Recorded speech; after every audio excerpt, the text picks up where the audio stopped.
Liftoff will start in T-minus 10 seconds. 10, 9, 8, 7, 6, 5, 4, 3, 2, 1. We have ignition. It's time! 17 seconds from Game 7 or from championship number 6. Jordan open. Chicago with the lead. Michael got a piece of it. It comes off. The Chicago Bulls have won their 6th NBA championship. Tying run at second, 2 out. Palmero over the head of Jenks. Uribe charges, throws, out! And the White Sox have won the World Series. To the far side around the 8-yard line to Hester. Under it and to the middle at the 15, to the 20, breaks free to the 25, to the 30, to the outside, 40, midfield, 40, 30 in the coast, 20, 15, Hester 5. Oh! Touchdown!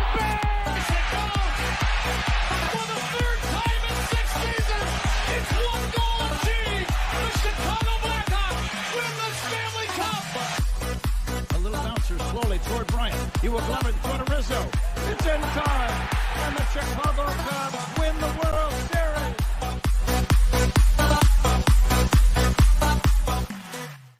What up, what up, what up? Welcome to Shawn and Maya in the morning on this Hump Day edition. I'm your boy, the SuperBack, Shawn Sierra. Thanks for tuning in. If you're watching us on Facebook Live, well, then I guess you're following us on Facebook. And if you're not following us on Facebook, what? Come on, go to Facebook, type in Sports Zone Chicago, click the like button. Now you're following Sports Zone Chicago. Simple. But wait, there's more. Go to Shawn and Maya in the morning. Go to that page as well. Like that page. It's not only will you be following Sports Zone Chicago, but you'll be following Shawn and Maya in the morning as well. If you're watching this on the YouTube channel, excellent. And if you're not subscribed to our YouTube channel, for real, go to YouTube, type in Sports Zone Chicago, click the subscribe button, but also click the notification button. That's the bell. It's a little bell right next to it, and that'll let you know anytime a show from Sports Zone Chicago is going live. Get it? Got it? Good. Now, if you're watching us on our mobile app, yay. Wait, please don't tell me you didn't know we had a mobile app. Come on, baby. Where you been? Where you been? Listen, we have our own mobile apps. Listen, wherever you get your apps from, you go there, whether it's iTunes, Google Play, Amazon, Walmart, Kmart, 7-Eleven, Zayre, Zemsky, Macy, Montgomery Ward, Venture, Woolworth, Weebolts, Zeep, wherever you get them from, Zemskys, wherever you get them from. You go there, you type in Sports Zone Chicago, you download it. You take us with you on the go, so not only do you get Shawn and Maya in the morning 3 days a week, not only do you get our other live shows throughout the week, and not only are they archived there like they are on Facebook and YouTube, but I'll tell you what, we give you a slew, and I mean a slew of articles, thanks to my man Clarence Council III. Big up to Clarence for keeping you abreast of all articles, Chicago sports related. No. If you're watching this on a Roku channel, I like that kind of party, baby. And if you don't know, you better ask somebody. Sports Zone Chicago, we have our own Roku channel. Do us a favor, download Sports Zone Chicago's channel right to your television, if you have a Roku television. Right. Put it right there next to Netflix, Hulu, Max, Prime, Apple Plus, Disney Plus, Stars. Man, Power Book 2. Woo, that guy is getting crazy, crazy, crazy. Man, crazy. So just put it there, download it, and you can watch us on the big screen. Hell, we're on the big screen, right, Mickey? Vicky, now. You can also tweet the show. Tweet us at Sports Zone Shy, that's CHI, at Sports Zone Shy now. If you want to follow me, just me personally online. You want to know what I did? Well, let me tell you what I did. I made it nice and easy for you folks. Nice and easy. One handle for Facebook, Twitter, Instagram, Snapchat, and TikTok. All one handle at the Shawn Sierra. If you want to follow my lovely co-host, Maya Kai, you can follow her on Facebook and Twitter at the Sports Chica. Want to follow her on Instagram? Just follow her at Maya_Kai. It's MAYA_AKAI.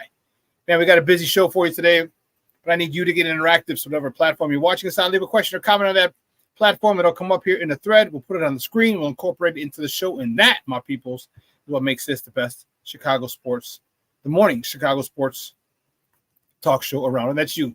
So bring them all, baby. Questions, comments, smart ass remarks, because ain't nobody scared over here.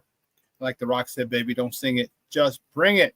Let's see who we got in the chat, man. Woo-wee. We chat's jumping already. Cornelia Squalls, what up? All the sports owners in the Mickey Ficky house. Be Smooth in the house. Good morning, Brian. How you doing? My Shawn Walls in the Mickey Ficky house. That's what I'm talking about. Jay Grizz in here. That's what I'm talking about. Jay Grizz. Good morning, Papa. Thank you for tuning in. I appreciate it. It's Jukayu off the dub. Jay off the dub. That's what we call him. Good stuff, Papa. Thank you for tuning in. I appreciate it. Lavette Lee is in the house. Good morning, Ma. Thank you so much for tuning in. I appreciate it. And listen, I don't know a lot about a lot, but I do know this. More of the usual suspects will chime in as the show goes on. That, my peoples, I can promise you. Man, we're getting started early. At the bottom of the hour at 9:30, we have Jason Palmer is going to join us. We're going to talk Chicago Sky basketball with my man Jason Palmer. He's been covering WNBA for 15 years, somewhere in there. Long time, man, long time. We're going to talk about some of the good stuff going on with our Chicago Sky. All right, then at 10 o'clock, Ron Luce from the On Tap Sports Net. We're going to talk a little Blackhawks hockey. Or I should say a lot of Blackhawks hockey. NHL draft just concluded. And let me tell you, there's a lot of – the Blackhawks had 47 picks in there, so it seemed like they were picking every other selection. Holy sheesh. Got a couple good ones. Got a couple good young prospects. In addition to the bringing back one of their I don't want to say stars, but one of their fan favorites, a guy who was very, very productive in the 2015 Stanley Cup run. He's coming back. We're going to talk about that and a whole lot more with Ron Luce. And then I got a little bit of a rant.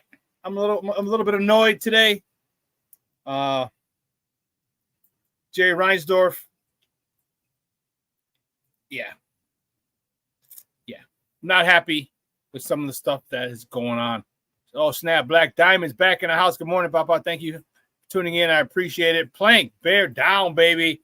Yes. Man, I'm telling you. More usual suspects are checking in. I told you, man. I told you. But you don't believe me, man. You don't believe me. Oh, man. Let's get started, baby, because we're at the bottom of the hour. Jason is going to join us. Let's get started, baby. You know how we do the first segment of every show. It's called Top of the Morning. It won't come just when you want it.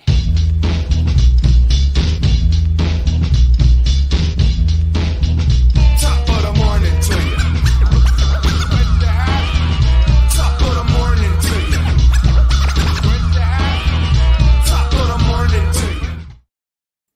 Let's see. Where do we go? Which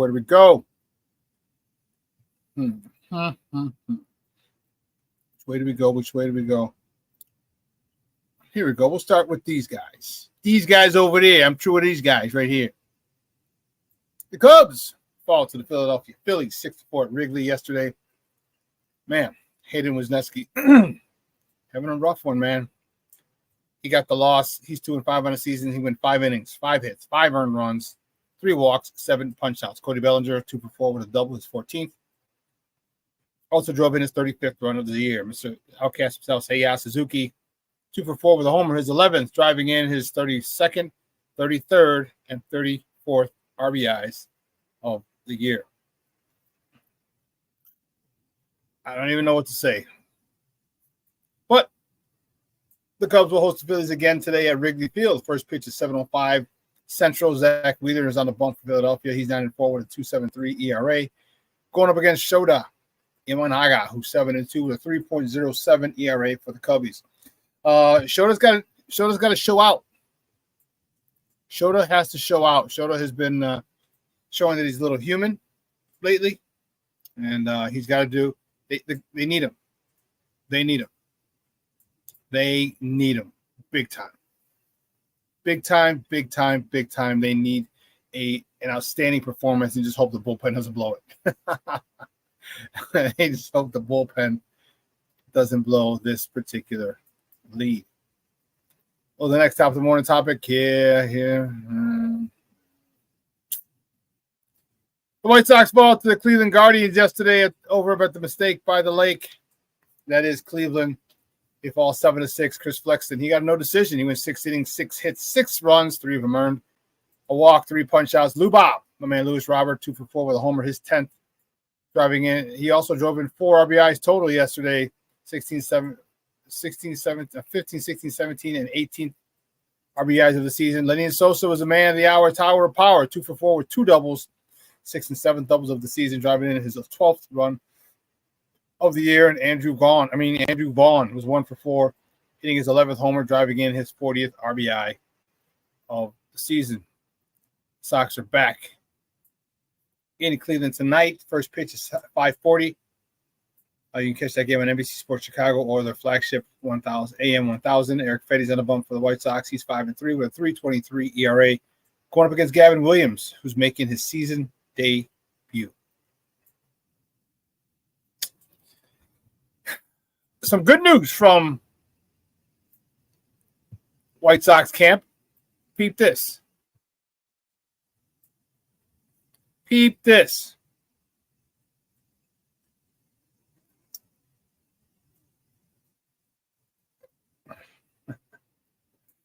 Oh, goodness. Peep this. So, White Sox prospects, Colson Montgomery, shortstop, and left-handed pitcher Noah Schultz. Oh, come on. God bless it.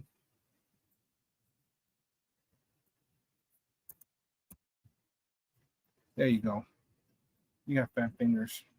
Noah Schultz, Double-A pitcher, will participate in a futures game during the All-Star break. That's pretty good, I would say. You know, we need stuff like that because, you know, oh goodness gracious, great balls of fire. We need stuff like that. We've torn down this team. We're about to tear down this team. Okay, we're about to tear down this team, and it sucks. It really, really sucks. Right, what they're supposed to have done versus what they're doing now is embarrassing. As a White Sox fan, it's embarrassing. You know, I don't know what else to say. It's embarrassing. And I have a little bit of a rant that I'm going to go on because this could have been avoided. This whole situation. How many rebuilds is it in the last 7 years? That's 10 years. You follow me? How many rebuilds? You know, far too damn many is what I'm going to say. Far too many rebuilds. Okay, it's unacceptable for what they're doing. Unacceptable for a big market, the third largest market in the country. You want to? They want to act like we're Kansas City. Or we're Montreal. Back in the day when Montreal had a team. Or Tampa. Come on, man. You know, it's embarrassing. It's out and out embarrassing. You know, I don't know. It's, you know, we sit there and we want our teams to do well. We're praying for them to do well. We support them. And what do? This type of nonsense? Come on, man. Definitely not cool. Not cool at all. And I'm not happy about it. And I know White Sox fans aren't happy about it either. And if you didn't hear, this is, I say this falls on Jerry. Did I put that in there? Yeah. Former White Sox shortstop Tim Anderson, designated for assignment.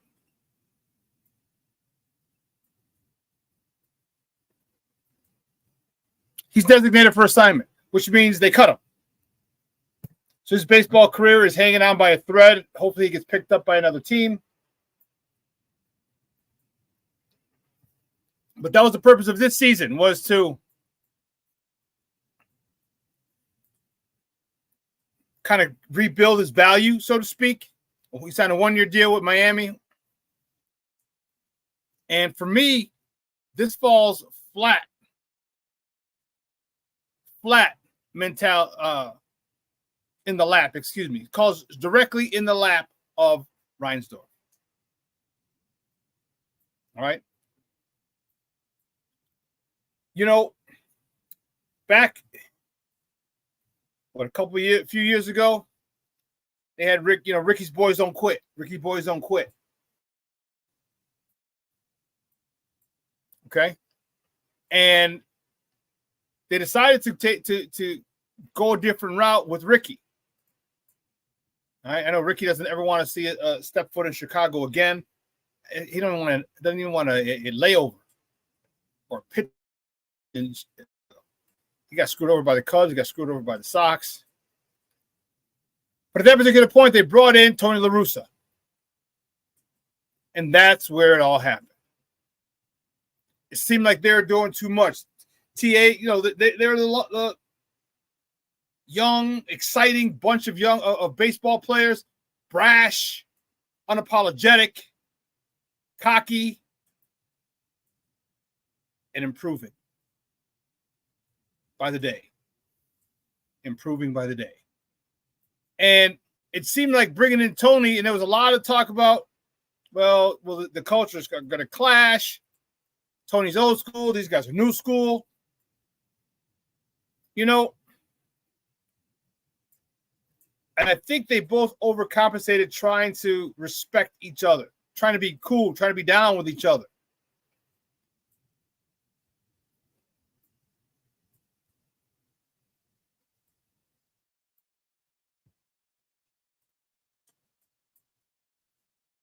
Is that 213 one? No, which one?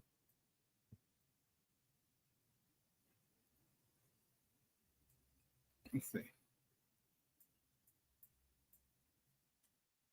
This one, no, that's the Tim one, so it's one above it.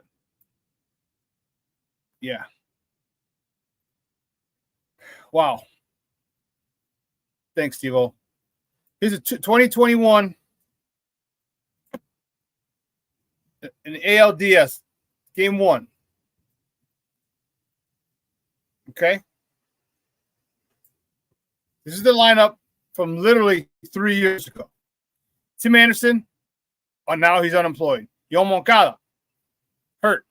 Jose Abreu, unemployed. Yasmani Grandal, washed up. Luis Robert, only one who's worth a damn. Eloy Jimenez, hurt. Even though he's playing, he's still hurt and he sucks.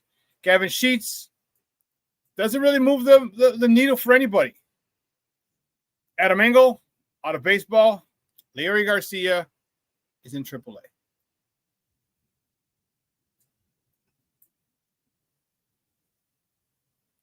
And here's why I put this on Reinsdorf. You had a chance to have a group of young, extremely talented ball players.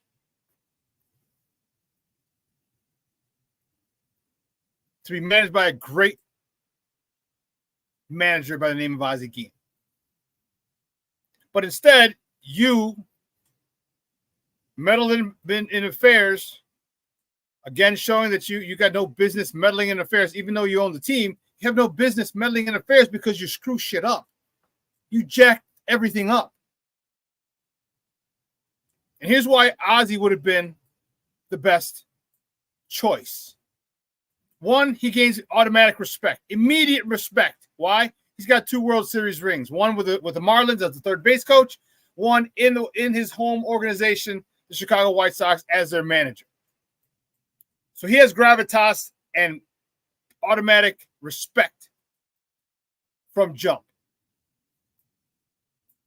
2, Ozzie would let these guys play, but I'll tell you what, Ozzie would have had these guys fundamentally sound. Fundamentally sound. They've been working out things in spring training. If you refuse to get a runner over, a runner from second to third, because you won't hit the ball to the right side, he'll sit your ass. He had no problem calling you out in the media. He had no problem calling you out in the face, personally. And that's what some of these guys needed. They needed some tough love. Third, he speaks obviously perfect Spanish, seeing he's from Venezuela. So there's nothing lost in translation. So the relationship that he would have with Luis Robert, with Eloy, with Yo-Yo, they have a mentor, a father figure to look up to. in Ozzy.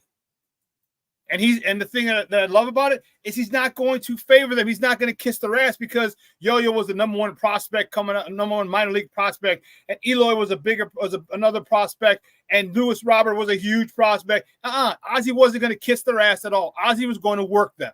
Ozzy was going to keep them humble. He was going to put them in check when they needed to be put in check. Okay, the White Sox did whatever they wanted under Tony because he was asleep many times in the dugout.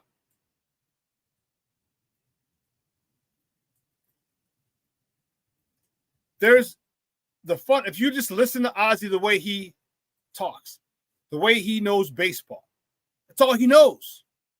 He's told you, Ozzy Jr.'s been out here plenty of times. He's told you, Ozzy didn't graduate high school. He left Venezuela at 14, 15 years old, 16 years old to come here to play baseball. And that's all he knows. And he's great at it. He's great at it. So this falls in the category because you didn't want Ozzy as your manager because Ozzy wouldn't do what you want. Ozzy would want to put together the lineup. He wouldn't allow the GM to do it because it's not a GM's job to put the lineup together. It's the manager's job.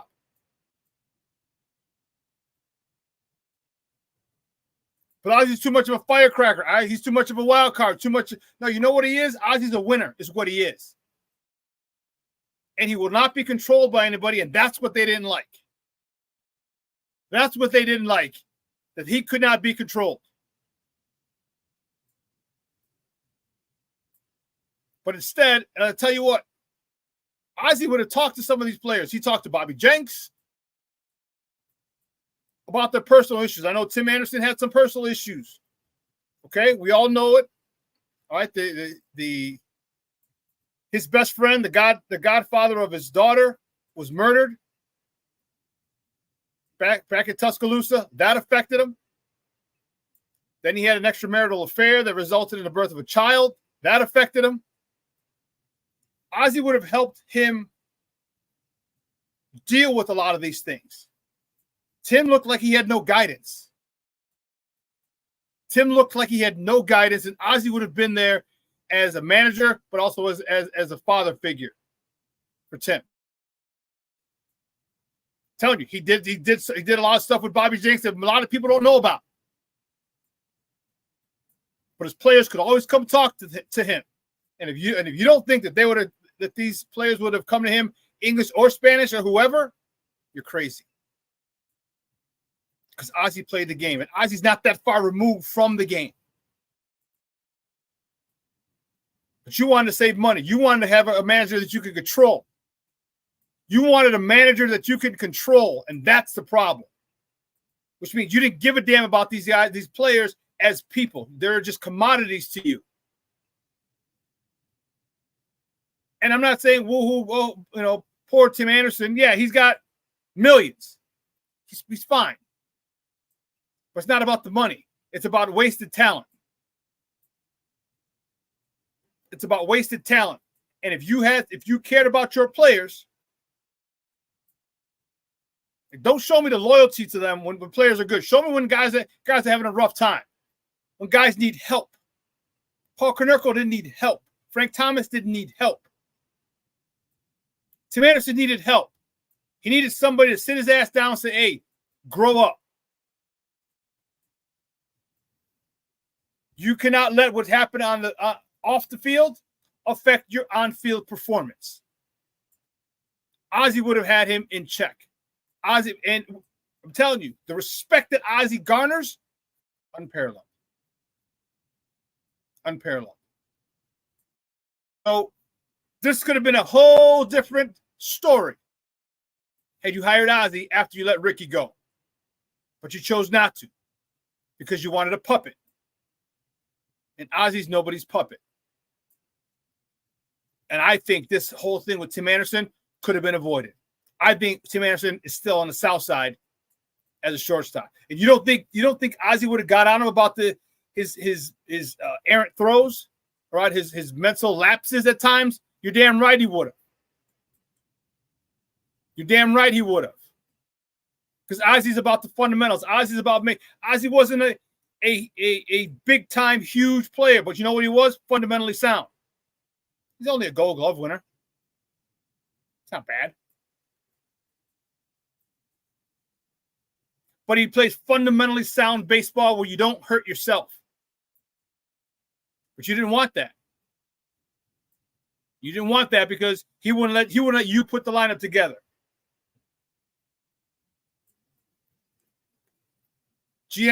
Rick Hahn would not have been putting that lineup together. It's Ozzie. He's opinionated, he's unapologetic, and you didn't want him because he's too strong-willed, which is why you didn't interview Bruce Bochy, which is why you didn't interview Joe Girardi, which is why you didn't interview Joe Madden. You didn't interview anybody. You gave a nobody a job, a guy who got passed over in his own organization 2-3 times to be a manager, but you go get him so you can control him. And this is what you got. You're trying to fight off the worst record in Major League Baseball, and look at all the players that you had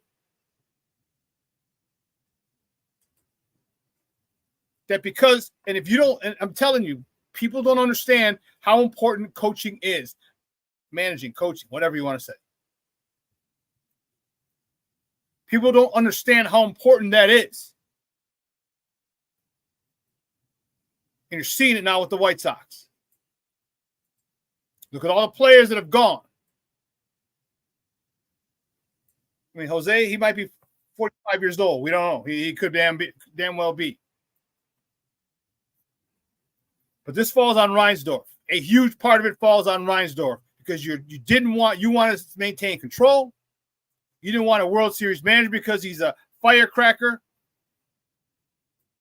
Because he's a wild card, because you don't know what he's going to say. You might not know what he's going to say, but you know what he's going to do. He's going to win you some games, and he's going to have everybody in check.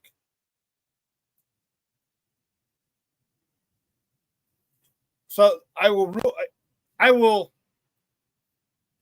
be no happier day for me in my life than when that joker sells this team.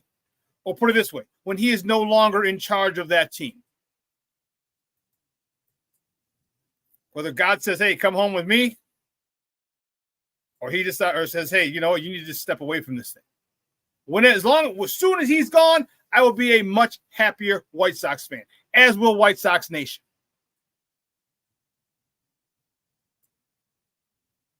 I mean, I'm going to get started with the Bulls, but we're just talking White Sox. My blood pressure is going to go through the roof like crazy. But this one's big part's on you, Reinsdorf. Big part of this Tim Anderson situation is on you. You could have had a guy, a leader in that locker room with Ozzie, in the clubhouse, with Ozzie, but you chose not to. You chose not to. We got to take a break. On the other side of the break, got a little bit of good news. The sky, baby. Sky.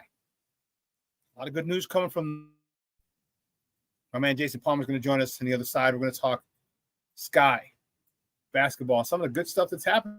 Very happy for these young ladies. I want them to win more, but nonetheless, I mean, we'll get there. So don't go anywhere, folks. Jason Palmer up next. Keep it locked right here. Shawn and Maya in the morning on Sports Zone Chicago.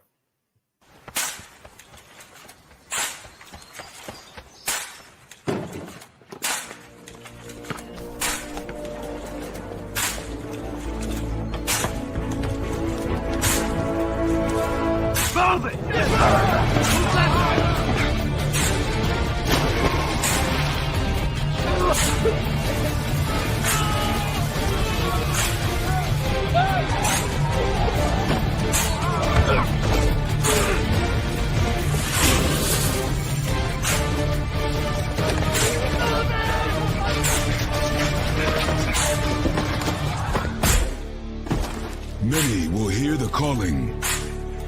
Few will earn the title. United States Marine. The few, the proud, the Marines. Hey, it's your boy, the SuperBack, Shawn Sierra, and be sure to follow Sports Zone Chicago on all social media platforms, on Facebook, Instagram, and our Roku channel. You can find us at Sports Zone Chicago, and on Twitter, we are at Sports Zone Shy. Also, be sure to download our mobile app so you can take Sports Zone Chicago with you on the go.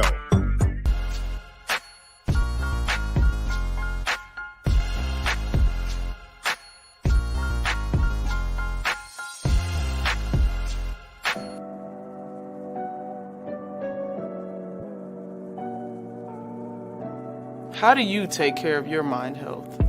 For my mental health, I meditate in the mornings. I have my dogs.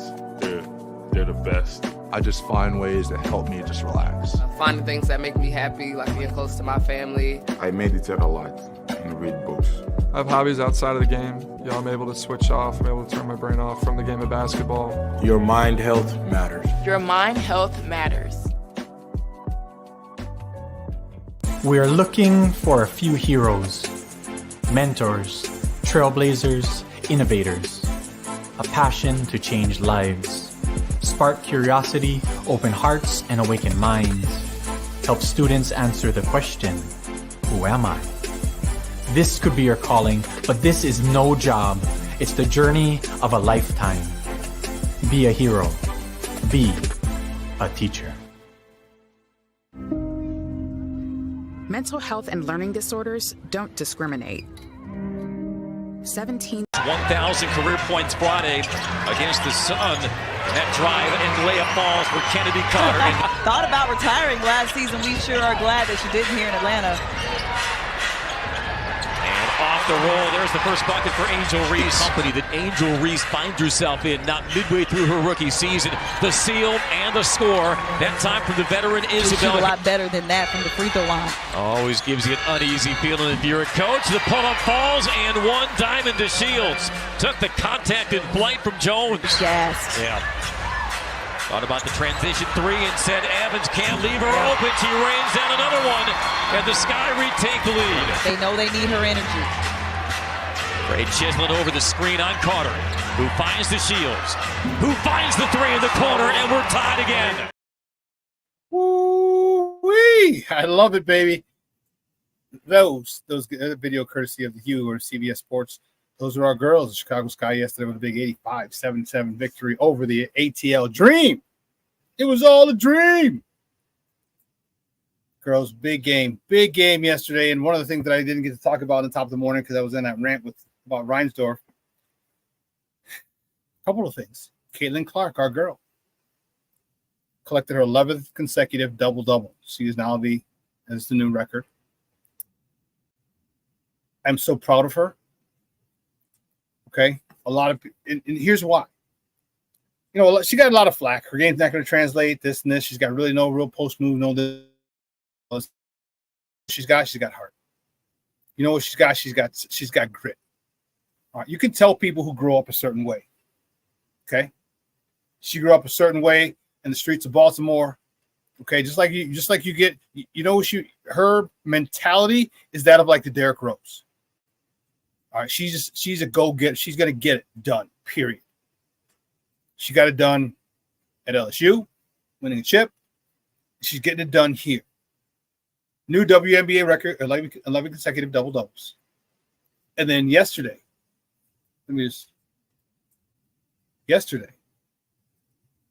bam, she was named an All-Star.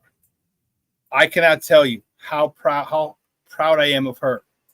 And what she's accomplished, what she's come through, what she's dealt with. A great, great, great honor for Angel Reese. It was 12 and 19 yesterday. 19 freaking rebounds. 19. That's what I'm talking about. Unapologetically, she's unapologetically her. She don't give a damn if you like it or not. And that I respect. We're going to bring in my man and talk more Chicago Sky basketball because they are the hot topic. They are hot. People are loving them. People want to go see them. I need a few more wins. But nonetheless, they're exciting. Man, my man, you can find him on Twitter at Jay Coyden. Guys, let's welcome back Shawn and Maya, Jason Palmer. Jay, what up, Papa? How are you? Woo, what's up, Shawn? How you doing, man? I am doing well. Happy July 4th to you as we get ready to start blowing up the country with fireworks tonight all over the place. One of my favorite holidays, just go out and drink beer and blow stuff up. That's my kind of holiday. So I got to apologize in advance to all your viewers out there. If you're watching me, I was at the eye doctor this morning when Shawn texted me and I said, yeah, I'll be there, no problem. But I forgot when you go to the eye doctor that they dilate your eyes. So I'm looking like Justin Timberlake right now. So I haven't been drinking. I'm drinking coffee, y'all. Straight up, I'm drinking coffee. I've not been drinking. My eyes are dilated because I went to the eye doctor. So I made it home safely. No cops pulled me over. I can barely see you. Somebody wrote something. Somebody said, sup, Jay? Is that Malcolm? No, it's Michonne Wells. Michonne, okay. I can't read. I can barely see Sean's face. So I'll read him. And Brian Hendricks said, good morning. Hey, Jason, good morning. Okay. Patty Lara said, morning, Jason. Great to see you. Yes. I can't see a damn thing. So hello to all of you. Thank you very much. And hopefully my eyes will. I decided not to play golf today because I knew I had to go to the eye doctor, but it may have helped my golf game. I don't know, but I can't see a damn thing right now. So we can definitely talk about Sky, whatever you want to talk about. Just understand my eyes are gonna be looking crazy. All right. What you got for me, Shawn? Yeah, so let's talk about these girls. They're Angel Reese with the All-Star nod. I'm really, really happy for her. And people talked about her game, and one of the reasons I'm really, really, really excited and happy for her is that you got to realize within 1 month, Jay, she went from Final Four to the draft to training camp within 4 weeks. No off season, no training, no nothing. And we all know at the end of a season, whether it's baseball, football, basketball, hockey, it doesn't matter. You're depleted because you don't lift. You try to lift to maintain, but it's your strength and a lot of your things are gone. Your explosiveness, a lot of things are gone. And then within 4 weeks after that, she's back in training camp. And a week or so after that, she's in preseason games. So she had the whole rookie class had no off season, and she's doing this without a full off season. Jason, what the hell is this girl going to do when she gets a full off season and gets stronger? Yeah, you make a great point. I think that's one of the several unique factors about the WNBA is that the new drafted players, you basically not getting no rest for the weary. If your team didn't go far in the NCAA tournament, you'll get a little bit extra time. You may get maybe close to 6 weeks before you have to get out there and play. But it's been very impressive what Angel Reese herself has done to go deep into the college playoffs. Then, right after that, you got to get drafted. Okay. You're starting a new job. The one thing I don't think a lot of people understand, and this is with all professional sports, but especially the WNBA, they got to go to a whole new city and start over. I don't know how it was for you, Shawn, but when you graduate from college and then you got to start that job, and sometimes that job isn't in the same city you grew up in, you got to start all over. You got to find a place to live. You got to find a place to go. Right. You got a place to go grocery shopping. A lot of them don't even have a car yet. I mean, you're starting from scratch. So it's just the life transition part that I don't think a lot of sports fans understand that the WNBA players have to go through immediately. And the fact that Angel has been able to transition pretty well in not just on the court, but her social life and just life in general. She's a spokesperson for a lot of different products as well. She's got a lot going on. And then the controversies that have surrounded her, some of which she's brought on herself, some just the political climate that we live in 2024. She's been able to weather that storm. And at least when it comes to basketball, she's been able to focus and do what she can do for this team. Her strength has always been in rebounding. Her post play is going to get better. The more she learns the league and she gets the coaching, and she's going to have to develop a little bit more of an outside shot. But I think what she's done, they've only played 18 games, I want to say, and the WNBA season is only 42.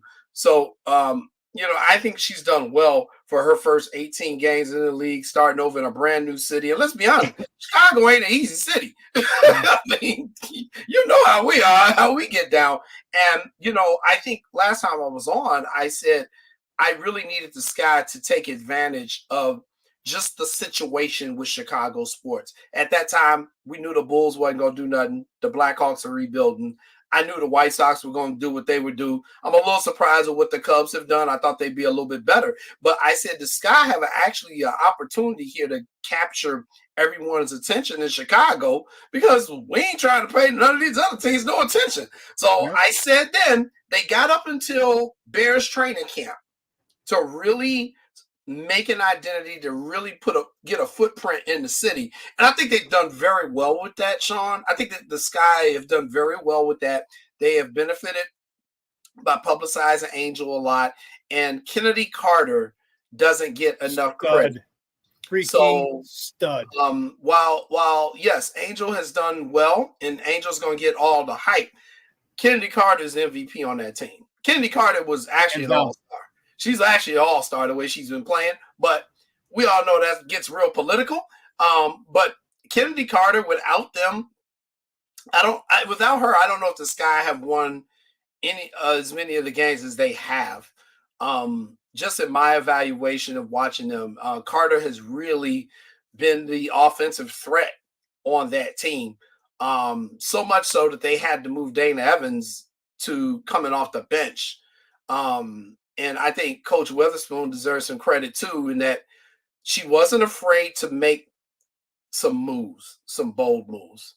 Dana Evans got a big extension last year. They wanted her to be the starting point guard of the future after. And you were really high on her last year. Remember, we talked about her. Yeah, I really was. And I think Dana is still trying to find her way with the Sky. And that's weird because this is like her 4th or 5th year. You would think that she would have a good foothold in it now. And I was really surprised she didn't take that starting point guard role and just roll with it. But what I will say, and this is on first year general manager Jeff, my cousin Lance has said it too. The Sky needs some shooters, man. That's their biggest problem, Shawn. They've never replaced Quigley. They've never replaced it. They haven't found a replacement. Now, I think the young lady that they drafted, Brenna Maxwell. Yeah, I think they cut her. That was supposed to be the person, but she got injured, and they had to cut her. And this is where I try to educate people on the WNBA rules. They don't have as many roster spots as the NBA. You only get 12, and when you get injured, and they couldn't hold that spot. They couldn't do it. They wanted to. I know they did. I talked to them. But they were like, well, what can we do? We don't know how long she's going to be out. What are we supposed to do between that time? So, I think that's kind of hurt them. But I do think they got to get some shooters, man. And the Elizabeth Williams injury, her being out for the season, isn't helping. Yeah. But I do think they need some shooting help. But in terms of Angel's play, Angel has surpassed my expectations. Mine too. I think she's calmed down a lot too in some of the games. That was my biggest concern with her coming out of LSU. I was like, man, that yelling at the referee stuff ain't gonna cut it when you get to the next level, because you're a rookie. You're gonna keep debating all these calls. They're gonna start teeing your ass up. And so, I think, her getting teed up a few times and Coach Witherspoon talking to her like, yo, you making yourself a bigger target. You making yourself a big target. Jay, you stole my thunder, because I was going to ask you how much of a role did Teresa Witherspoon have, because of the fact that, one, we know she was a dog. Yeah. Defensive, just her mentality as well. Look, she came from Kim Mulkey, all right, as well. Mm-hmm. Angel Reese came, so you're dealing with two people from the same coach. Yeah.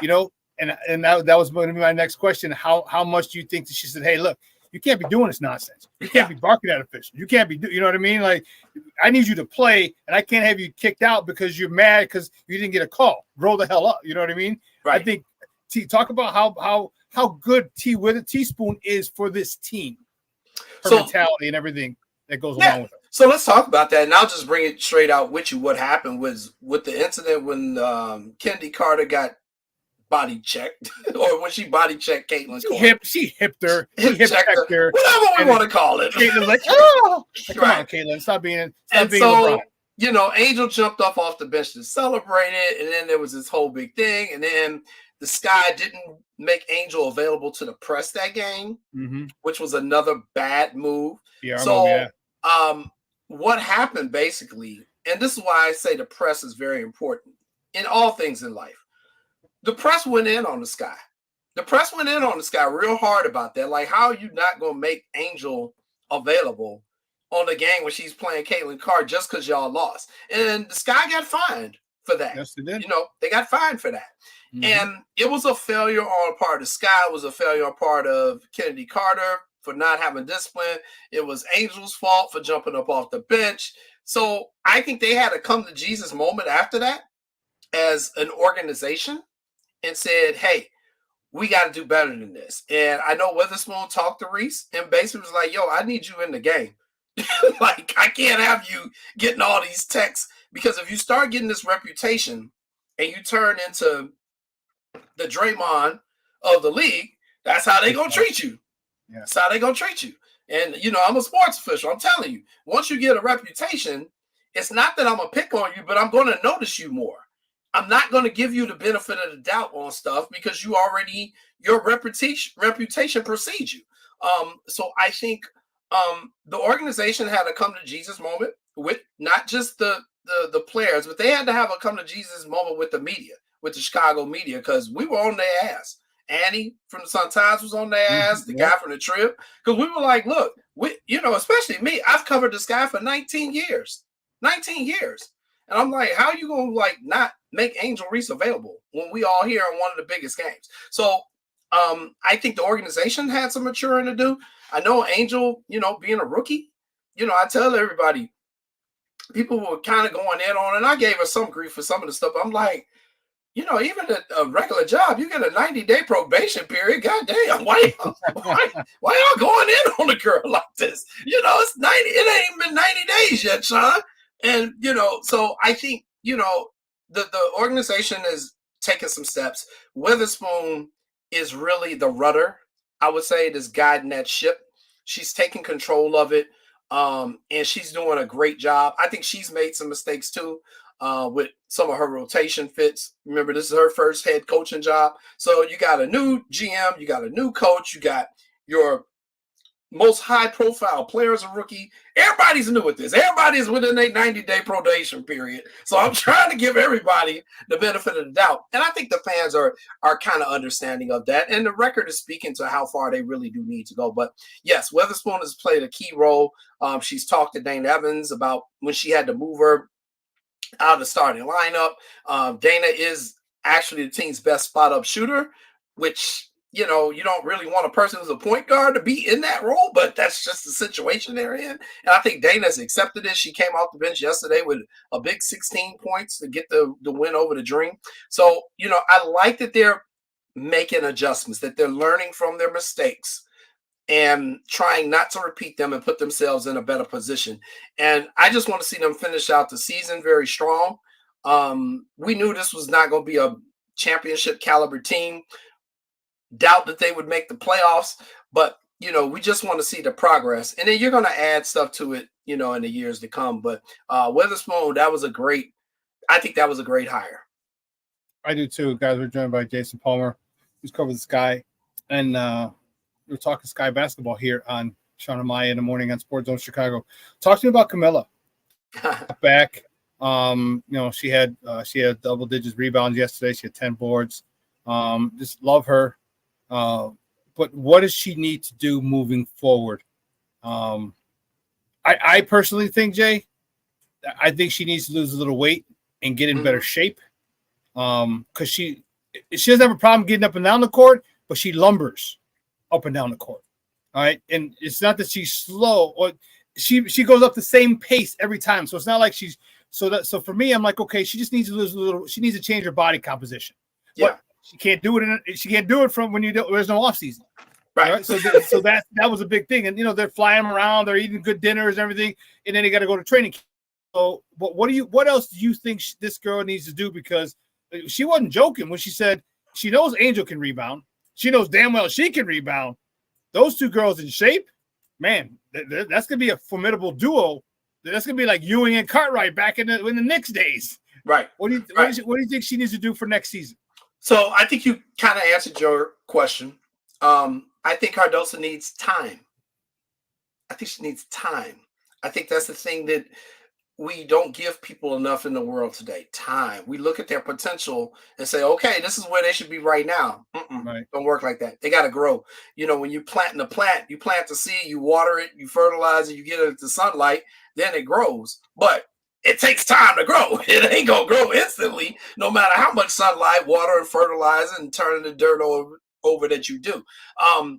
I think the other thing, Cardosa, she did suffer a setback. Remember, she got injured. She got injured early in training camp. So she missed some training camp. She missed the second preseason game, and then she missed some portions of the start of the regular season. And just like Angel, she is coming off of a deep run in the NCAA tournament where she got all the way to the championship. So she hadn't had really time to recover, which for me personally, I'm surprised more rookies like that don't get injured. We saw what happened to Brink out in LA. Yeah, and that broke my heart to see what happened to her. It's about how much can you push a rookie who are now coming up to a more physical level of play after a long college season. I think that's the drawback of the WNBA. I think with Cardosa, she needs a good offseason. I do agree with you. Perhaps she could probably, I'm not going to say necessarily lose weight, but she needs to be in better shape condition-wise. She also needs to get stronger. Yeah, change her body composition. Change her body composition. Yeah. Right. And I think the thing I like about Cardosa, I love talking to her. That's my homegirl for real because, she's from Brazil and she's a volleyball player who then switched over to basketball. Anybody know anything about Brazil know that volleyball, that's their sport, okay? Yeah. They like basketball, but and volleyball. They like to flaunt it too. That's right. Volleyball, and they dominate in beach volleyball. Their men's team is good. Their women's team. That's why I love watching the Olympics. I love watching Brazil in the Olympics. So she knows I'm a volleyball rep. So me and her are vibing all the time. We talk volleyball more than basketball. Really? That's dope. That's dope. Yeah. But I think with her, she needs time. I think she's got to get some chemistry with her teammates. I'd love to see the Sky run a little bit more high-low posts using Angel and Camilla a little bit more. And I think her defense is sound, the block shots ability. You need a rim protector. She's got a huge upside. But I think for her, it's just time. I'm like you. I want to see them next year, especially once you get a couple of shooters out there. Because right now, everybody can collapse down on her. So it's making it harder for her to do her business down there in the post. But I agree. Once she gets a little bit stronger, learns a little bit more moves, understands the league a little bit more, she'll be fine.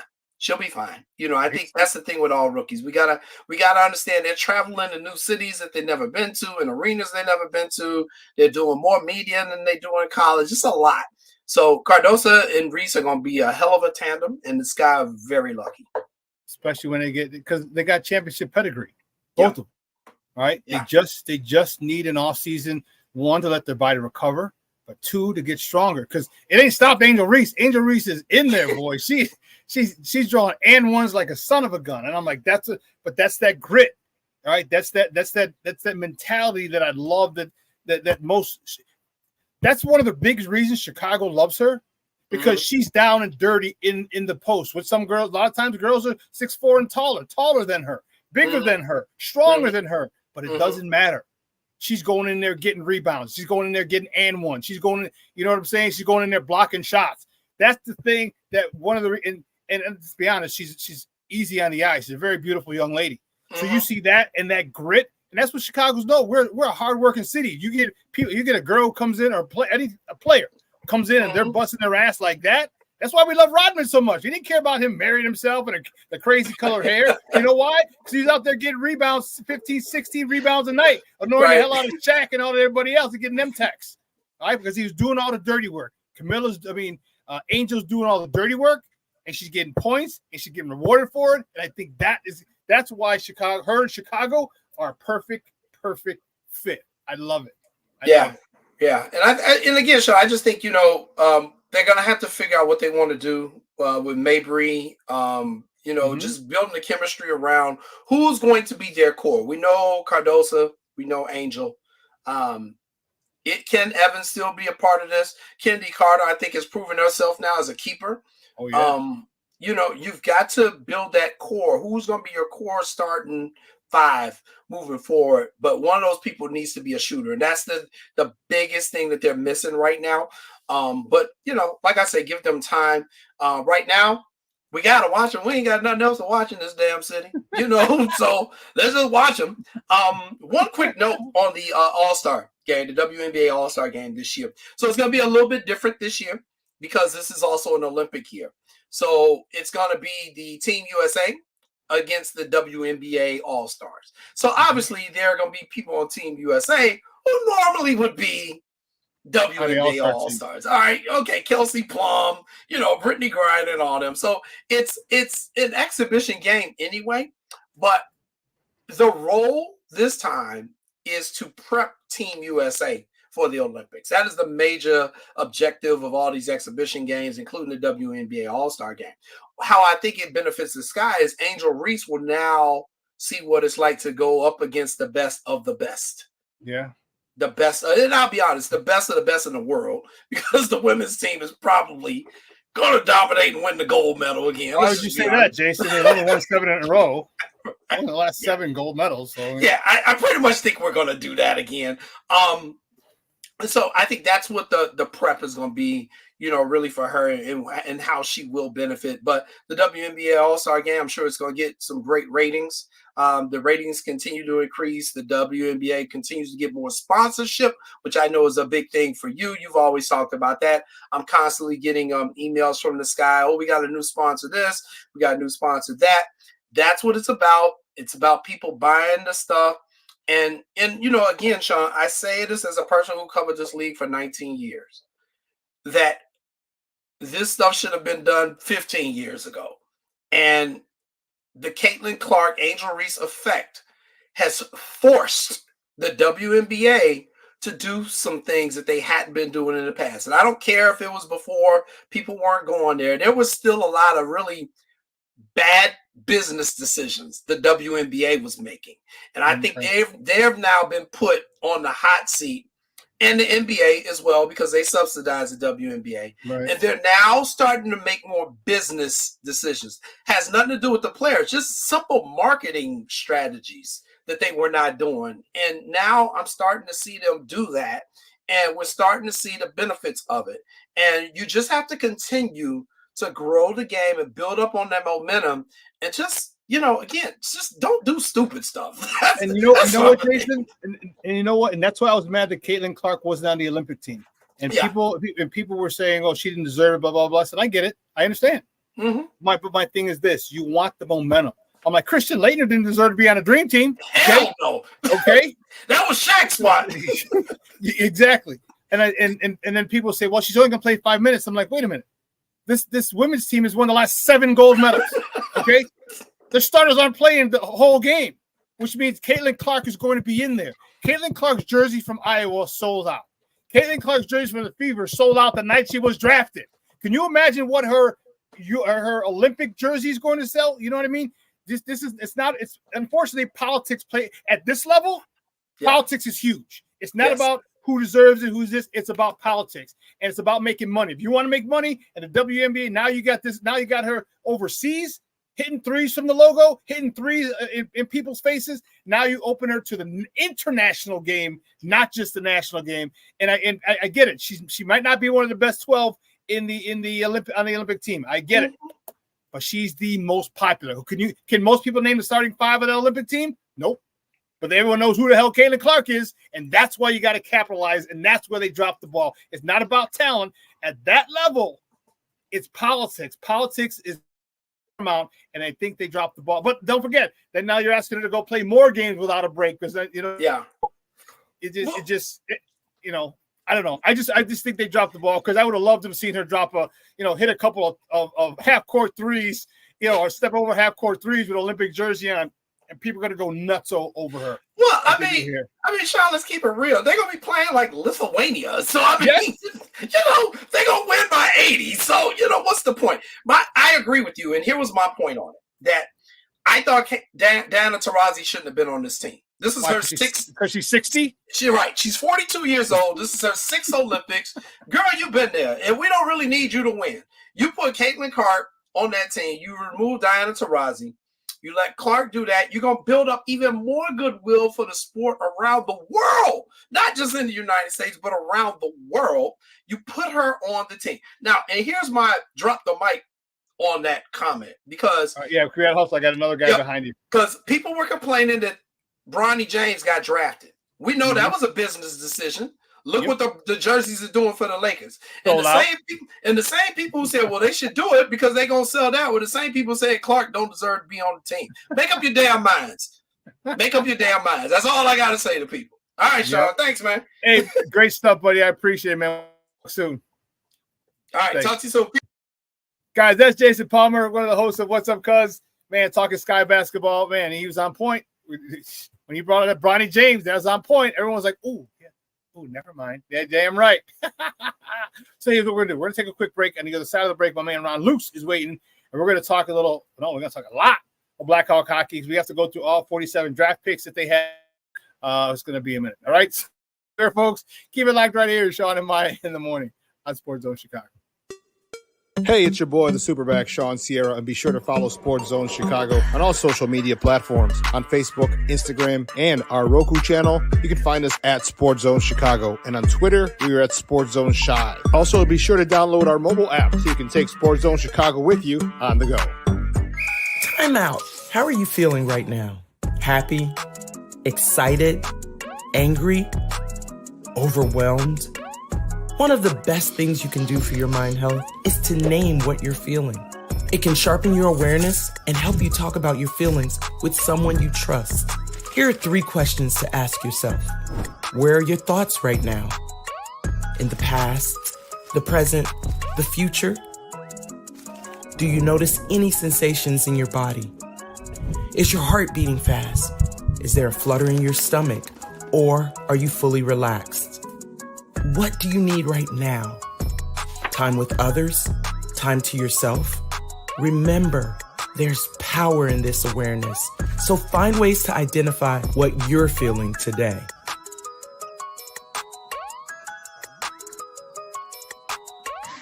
Hi, guys. Hey. Hi, Megan. Hey, Jessica. Megan, you're a tramp. Brian Fitch told me you guys made out. Everybody knows. He said your breath smells like garbage. And he almost puked. He says you're the most desperate girl he knows, besides your mom. How many boyfriends does she have anyway? Lots? Your makeup makes you look like a clown. That zit is huge, zit face. Ugly.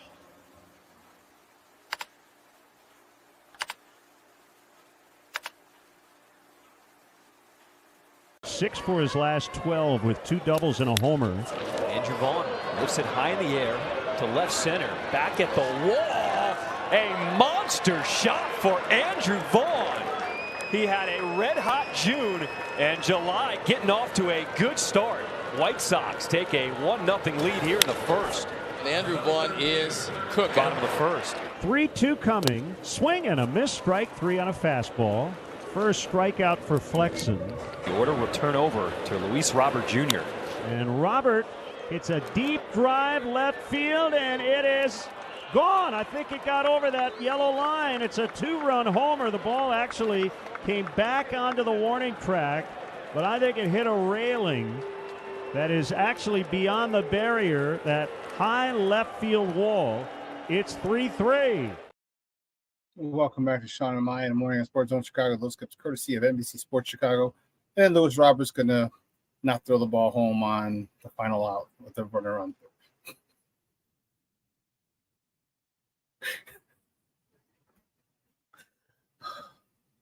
It's because of you, Reinsdorf. All you had to do is hire Ozzy. He'd have kept that whole bunch in check.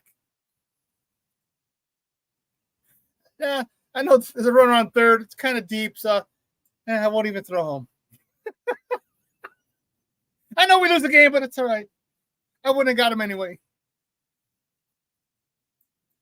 You got to laugh because otherwise my blood pressure would be through the roof. My next guest is a good friend of the program, and man, we got a lot to talk.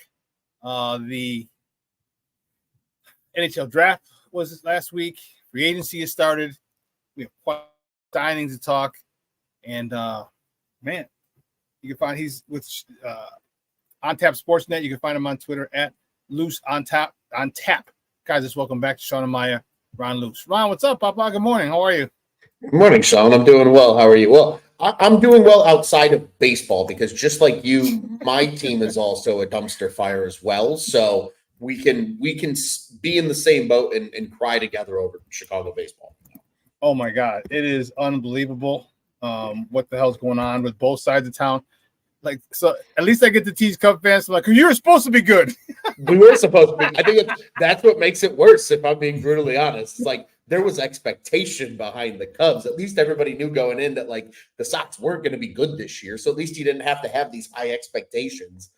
It's bad, man. It's absolutely bad. It really is. It really, really is. So let's not talk about the horrible stuff. Let's talk about the Blackhawks.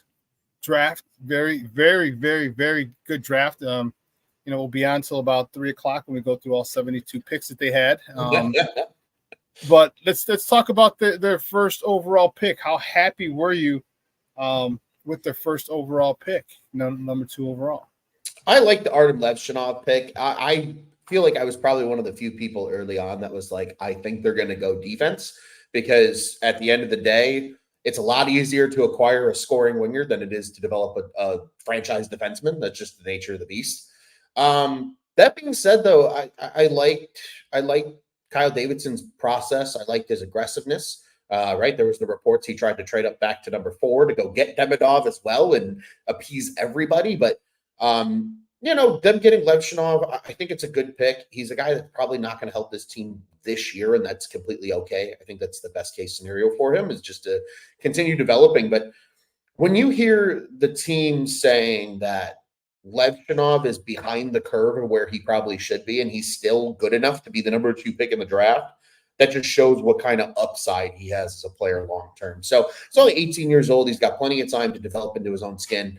And I think, honestly, he's going to be a pillar of this franchise for years to come. But this year, it'll be either turning pro and going down to Rockford and working every single day as a member of the Ice Hogs, or it'll be going back to Michigan State for another year and then potentially signing at the end of the season, very similar to what like Frank Nazar and Landon Slaggert did a year ago. So, but overall, I like the pick. He's big. He skates well. He has some offense. I mean, at the end of the day, he is really what you want in a complete two-way defenseman in terms of the prototype if you're looking for those type of guys in the draft.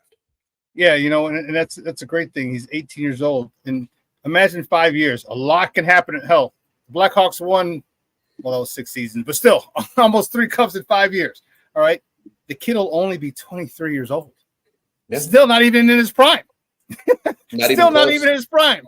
And so he has a lot to do, and I like that a lot, and that's great. We're starting to see a lot of youth movement with a couple of teams.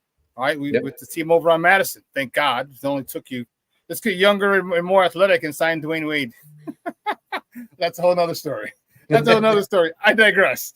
But I like the youth. All right, I like the youth, and then they go and they get a guy who's probably in his prime, a 2015 Stanley Cup winner, and Teuvo Teravainen. I was very happy to talk about that free agent signing that reunites him with the fans at the Madhouse. Yeah, I think Teravainen, he checks a lot of boxes in terms of what I think the Blackhawks organization was looking to do with this free agency period. One being, surely everybody knows the fans are going to love it, right? You bring back a former face of the golden era of Blackhawks hockey, a guy that I think in hindsight, a lot of fans say that he should have never been dealt and that the Hawks should have made the Bickle contract work, even though he ended up, they could have thrown him on LTIR if he was truly that injured and sick instead of trying to just, dispose of his contract on Carolina. At the end of the day, I always call him the Sweet Prince of Blackhawks hockey. So the Sweet Prince is back in Chicago. But you know what? In terms of the fit, in terms of the player that he is, this fit makes so much sense. And you saw so many people during the draft process highlighted that he played next to a scoring center in Sebastian Aho down in Carolina. And they had a lot of success together. Teuvo, over most of his career, was largely a setup man. If you look at the numbers, a lot more assists than goals. But he's coming off a a career year in goal scoring. He had 25 goals last year. That's his career high. So I think he's the perfect guy to pair next to Connor Bedard because of his familiarity playing with a scoring center in the past. I know a lot of people are hoping that, Connor Bedard's going to be this scorer to the same level as a McDavid.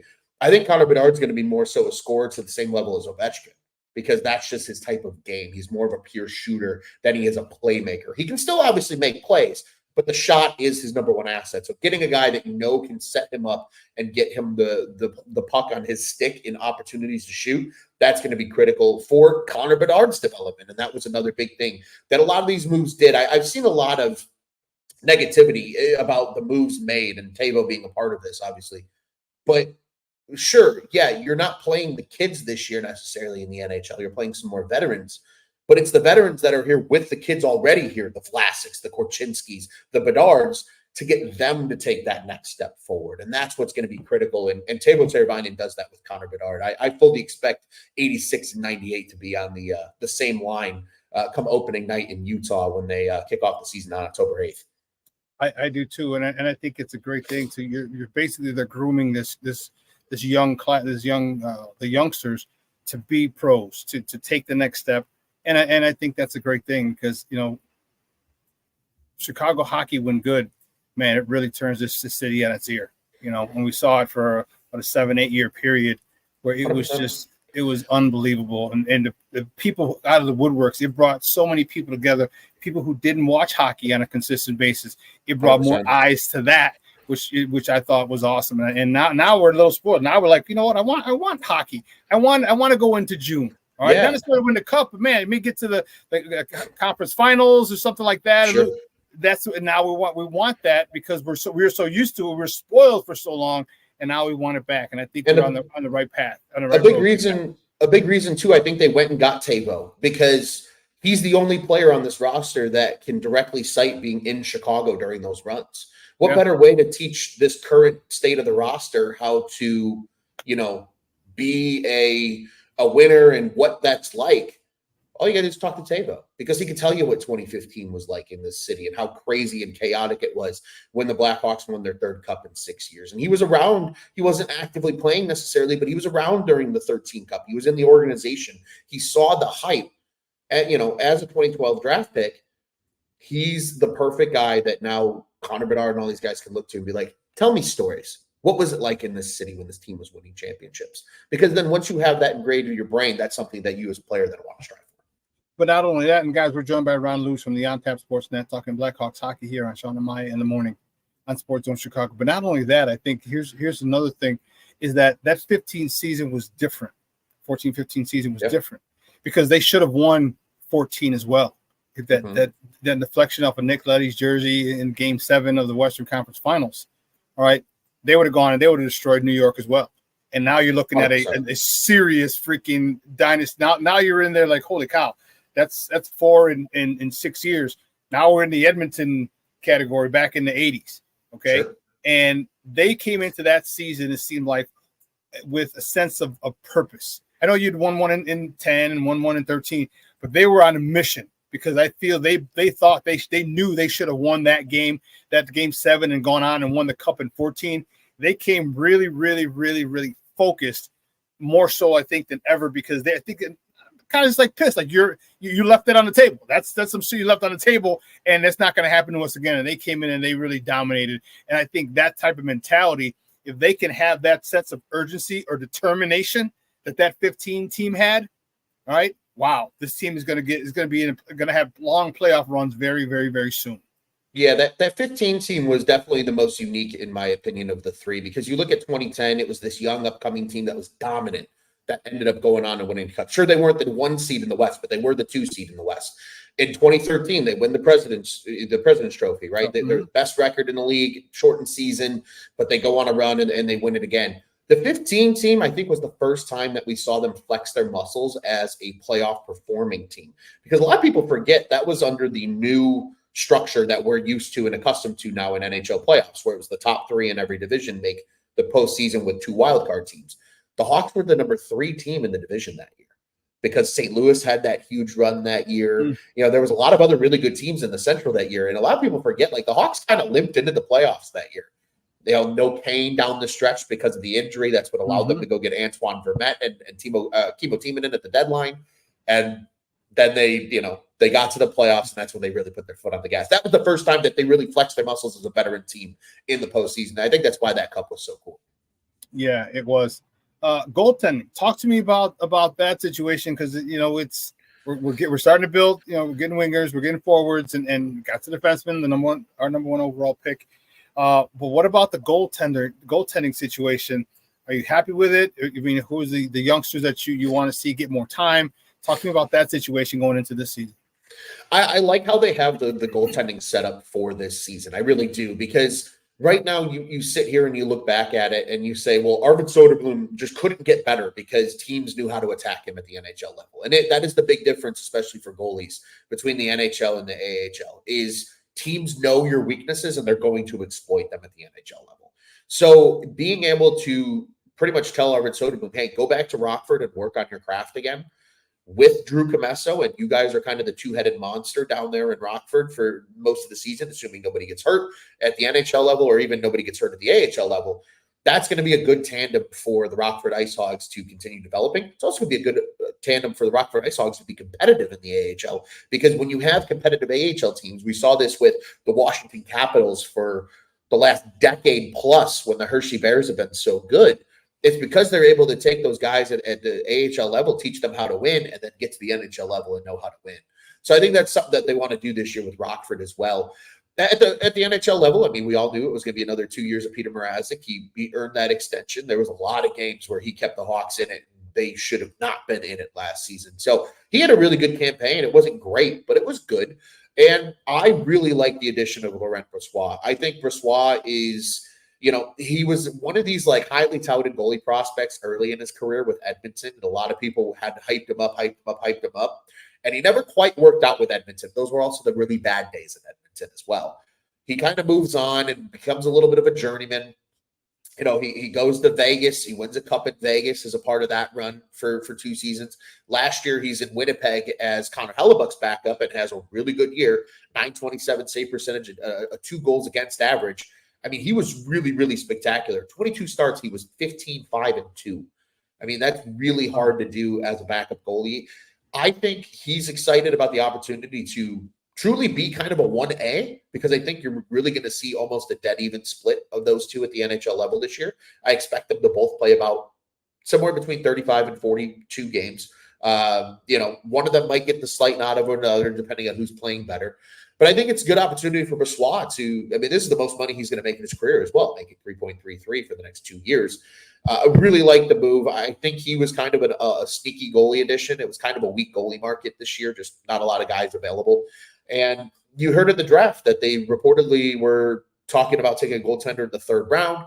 They opted and said, no, we're going to stay with forward, and we're going to look to the 2025 class, because next year's class is considered a really strong crop of goalies. So I fully expect them to take a goalie next year. From an NHL soon-to-be ready perspective, Drew Comesso is probably the next name up that people are going to be chomping at the bit to see. And then eventually after him, it's going to be Adam Guyon, who I think Guyon might be the best goalie prospect they have in their system right now. He's currently at the USHL level. He'll be going to NCAA next year. I believe it's with Minnesota Duluth is where he'll be playing. So they're stockpiling the system, but right now at the NHL level, it's going to be a couple of veterans just trying to backstop their way to making this team a little more competitive than they were a year ago. What does Coach Richardson have to do this year to take this team to another level? You got a lot of young talent. You're bringing back some guys, but a lot of the young talent now is not. They're still young, but they're not rookies, or you know what I mean. So now they have some experience. What does Luke Richardson have to do with these guys to get them to play better, be more consistent? Because he's got a lot more talent. We just drafted a few more guys. Some may play, some may not, but nonetheless, it's a new year. You're expecting this team to be on an upward trajectory. And what role do you see Coach Richardson having in this upward swing? I think you heard it very subtly through, I'll call it between the lines last year, of him being frustrated with the lack of veteran presence on this roster. Because let's be honest, outside of Nick Foligno, Jason Dickinson, and, for the 15 games of Corey Perry, they really didn't have a lot of veterans, right? It was Seth Jones, it was Connor Murphy, and even Seth Jones and Connor Murphy are veterans, but they necessarily haven't been around that long. It was a really painful young team. And I think that this is actually ironically just something we talked about on our Four Feathers podcast that we just did the other night, is Luke Richardson had this team humming in year one of his coaching tenure. But that's also because it was a much older team. There was a lot more veterans, right? They were selling off guys like Domi and Kane and things like that, but it was still an older group that could help establish the expectation and the culture. And they lost that in year two, and you saw it subsequently affect their play on the ice. Now this year, and everybody's like, well, Kyle Davidson didn't really make this team better and accelerate the rebuild. No, but he's helping accelerate the culture of the rebuild. And that's what this year is about. And that's why you go out and get energy players like Tyler Bertuzzi. You go get a guy who knows what it's like to win in Chicago and played with Taves and Kane and Hossa and Seabrook and Keith and Teuvo Teravainen. You go out and get a Craig Smith who's been around the NHL forever. Pat Maroon, who's a 3-time Stanley Cup winner. Alec Martinez, who's a 3-time Stanley Cup winner. You go out and get those guys so that way this year they play the most like Luke Richardson's system is meant to be played in his tenure. And quite frankly, it's a big year for Luke Richardson because he needs to start showing that, hey, we're giving you a little more talent now. There needs to just be some improvement. It doesn't need to be playoff or bust, but you need to show that this team is improving in the right direction. And I think the additions they got are guys that play, I call it the balls to the walls mentality. That's how they want this team to play. And you see it in the way they're drafting, too. They're drafting speed. And that's exactly what Luke Richardson wants out of this group. So I think the veterans being here is going to help reestablish that level of compete that they had in year one of Luke Richardson's tenure. And I think because of that, you're going to see a much more disciplined hockey club this year, a much more fun to watch hockey club this year, and ultimately a team that is truly going to take that next step.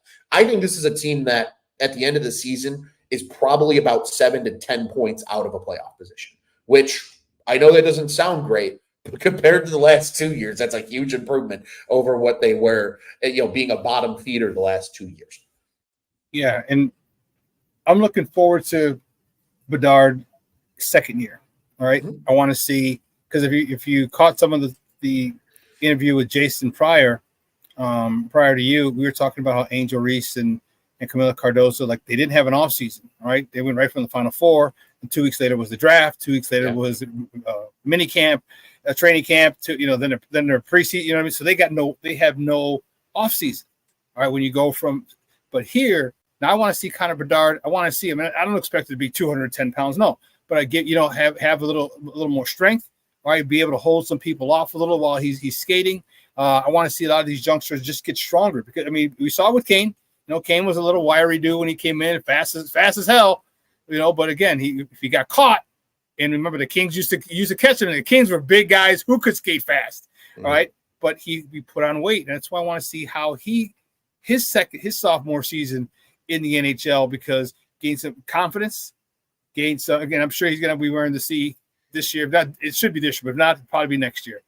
But I just want to see how he plays with some added strength, some added confidence, and some added talent around him. Because this dude, it's watching this guy for last year. This dude is truly, truly, truly a special young man. Yeah, I think this is the year you're going to see that. The fact that as a 16 or as an 18-year-old and that's the thing a lot of people will say, and I've seen a couple of arguments of that. It's like, well, Kane put up 72 points as a rookie. And it's like, do you understand that the team that Kane and Taves were on as rookies was much more talented than last year's Blackhawks team?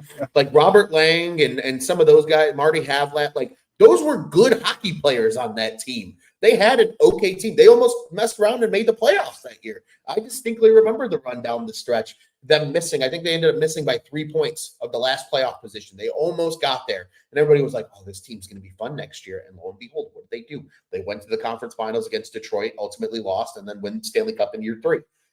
I think seeing what Bedard did pretty much single-handedly for a large part of last season, putting up 61 in 68 games, leading all rookies in points, and leading your team in goals and in assists. He was your best offensive producer next to no help for 95% of the season. I think year 2 is going to be crazy because Now that the bottom 6 is better built out, that's only going to benefit the top 6 because now you can't just put your best matchups on the road against Bedard every single time. You still can, but now there's other guys that can threaten and make plays. That's going to hurt you potentially if you're not careful. So I think Connor Bedard's going to thrive in year 2. I really do. I think we see at least 35 goals this year, maybe another 40 to 45 assists. I think an 80 to 90 point season out of Connor Bedard's not unrealistic in year 2. Man, that would be awesome. And like I said, I'm excited to watch him. Like I was excited to watch Kane and Taze. All right, there's another 18, 19-year-old duo who we literally saw them grow up before our eyes. And we're doing the same thing here with Connor Bedard. And he's such a nice young man, and he's just so humble, unbelievably talented. You're like, dude, you could be a little more cocky or confident, and he's just so humble. And I think that's why everyone loves him, because he's just, so humble with this unbelievable talent that he's carrying around that really just literally, he's one of those guys that when he gets the puck, like when there's a guy in baseball, right? Like when Shohei Ohtani goes to bat, you stop what you're doing. I got to go to the bathroom. Oh, no, he's up. Hold on, I'll wait. All right, he's one of those guys when the puck's in the offensive zone and he's got it and he's moving around, like you don't go anywhere. And he's one of those. He's in that category, and he's only 19, maybe 20. Man, this kid is awesome. I don't know if he's even turned 19 yet. I think he still has a couple weeks until he turns 19. Dude, that'd be nuts. I think he's an August or a September birthday. I think he's a late birthday. I could be totally wrong. I could be messing this up, but I think he's still 18. He is July 17th.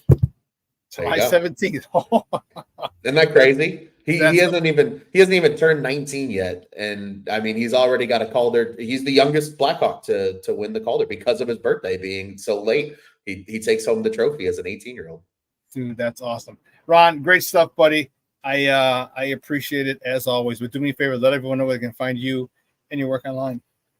Yeah, you can follow me. I am at Loose on Tap on the socials. Be sure to follow the Four Feathers podcast if you're craving more Blackhawks content. But you can also find us at ontapsportsnet.com. Tons of writing all about each draft pick. I'm going to be doing a ton of analysis pretty much now over the course of July, both from a free agent signing standpoint. Pardon me, try saying that 10 times fast today, and as well as the draft picks as well. I'll be honest with you. I've been watching a lot of film on Sasha Boisvert.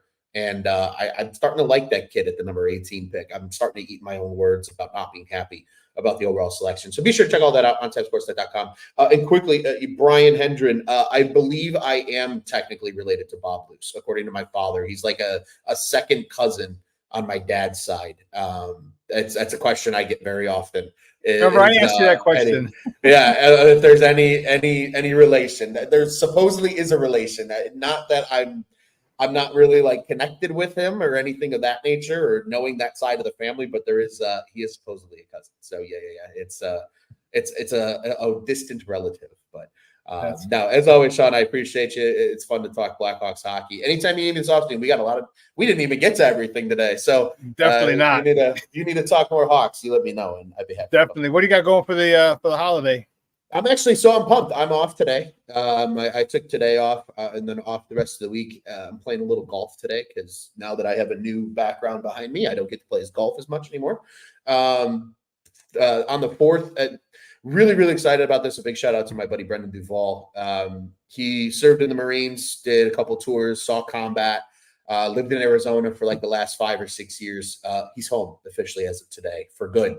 For good? Oh, snap. Yeah. Okay. But he's moved back. He's hanging back here now, and there's no more, I can only see him once or twice a week, when he visits once a year. It's gonna be cool. So get to see him and my buddy Aiden on Thursday, among other people, and then Friday we do an annual golf outing every year. Me and a bunch of buddies, we just book a bunch of tee times. We got 4 tee times this year. So a lot of golf, hopefully a lot of hot dogs, and a couple tree cold ones as well, man. I was gonna say probably a couple beers. That's the goal. I don't mess with fireworks. I let everybody else blow those off because knowing me, I'd blow my hand off. So I don't even mess with them. I just watch them from afar. Yeah, JPP taught me well. Yeah, I don't touch them. You want to blow your hand off? Be my guest. I'll sit back and watch it happen. I got the gauze for you to wrap your fingers. Yeah, exactly. I got the first aid kit on deck. But no, hopefully you have a good one as well, Shawn. Enjoy the holiday and stay safe and have a great one, man. Likewise, man. We'll talk soon. Thanks, Ron. Sounds great. Take care, Shawn. All righty. Guys, that's Ron Luce from the On Tap Sportsnet talking a little Blackhawks hockey with your boy. Good stuff. Listen, let's take a quick break and wrap this thing up, baby. Wrap it up. We'll talk a little Bears. Oh, wow. Bears. Talking Bears. On the other side of the break. Don't go anywhere, folks. Keep it locked right here. Shawn and Maya in the morning on Sports Zone Chicago.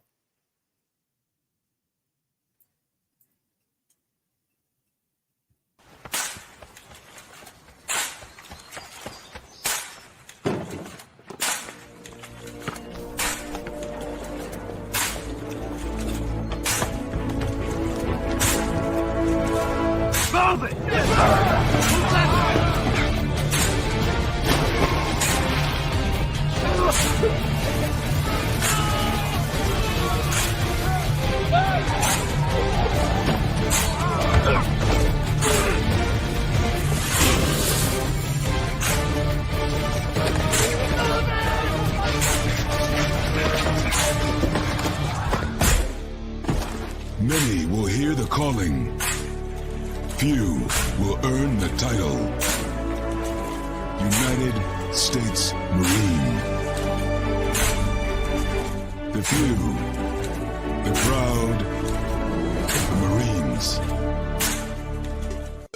Hey, it's your boy, the SuperBack, Shawn Sierra, and be sure to follow Sports Zone Chicago on all social media platforms, on Facebook, Instagram, and our Roku channel. You can find us at Sports Zone Chicago, and on Twitter, we are at Sports Zone Shy. Also, be sure to download our mobile app so you can take Sports Zone Chicago with you on the go.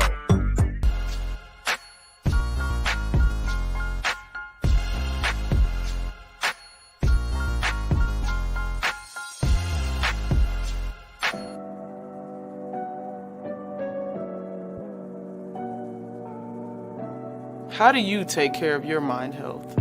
For my mental health, I meditate in the mornings. I have my dogs. They're the best. I just find ways that help me just relax. Finding things that make me happy, like being close to my family. I meditate a lot and read books. I have hobbies outside of the game. I'm able to switch off. I'm able to turn my brain off from the game of basketball. Your mind health matters. Your mind health matters. We are looking for a few heroes, mentors, trailblazers, innovators, a passion to change lives, spark curiosity, open hearts, and awaken minds, help students answer the question, who am I? This could be your calling, but this is no job. It's the journey of a lifetime. Be a hero. Be a teacher. Mental health and learning disorders don't discriminate. 17 million children and adolescents in the United States live with disorders like anxiety, depression, ADHD, and dyslexia. Less than half get the help they need to thrive. Help the Child Mind Institute change these children's lives. Visit childmind.org.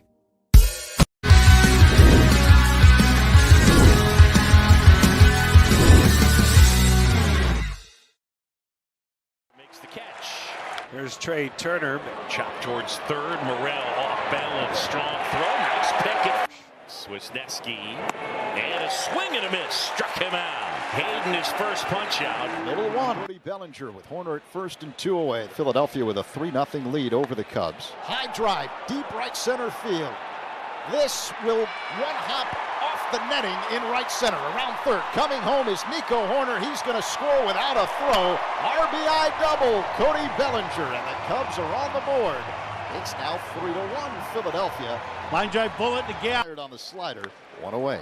Line to center coming in. Crow Armstrong. He slides and makes the catch about hip high. That's worthy of an exclamation point. Nice play. Sinking line drive. PCA gets a great jump and a fine sliding. Welcome back to Shawn and Maya in the morning on Sports Zone Chicago. The video courtesy of the Marquee Network. Those were the Cubbies yesterday. Tough loss at the friendly confines of the Phillies, without Schwarber, without Bryce Harper. So, tough one. Now, if only PCA could hit the ball. He's got phenomenal defense. Great speed. He's got to hit that ball. It's kind of why you're in the bigs, but I digress. I'm excited. First, before we even get to it, let's do this real quick. I want to talk a little Bulls for a hot second before we talk my